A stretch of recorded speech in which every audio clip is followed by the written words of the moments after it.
This is my video work for Chapter 12, video assignment number 1.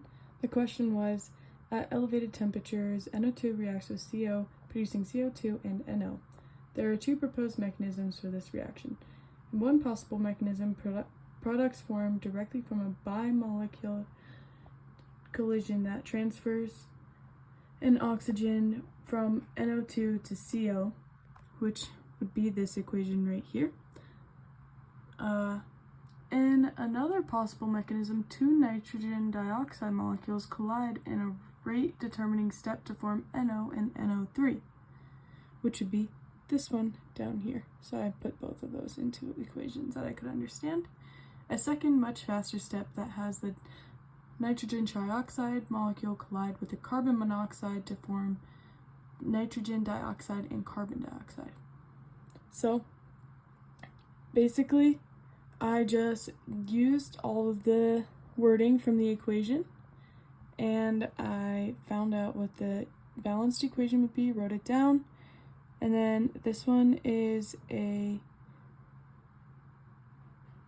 first order, so I just put it as K1 and then NO2 times CO, which are the reactants. And then for mechanism 2, this is the rate of reaction that I found, the rate law that I found worked. The second question was to design a simple experiment to distinguish easily between these two proposed mechanisms.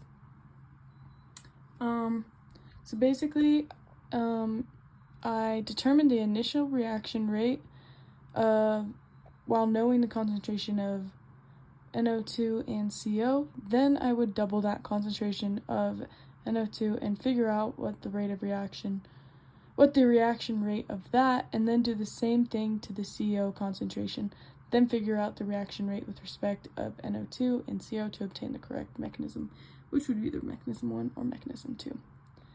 To determine which of the following mechanisms is correct, according to mechanism 1, it would be first order, so that is a first order, and then according to mechanism 2, the reaction is a second order, and you would have to write it like that. And the zeroth order is just says CO.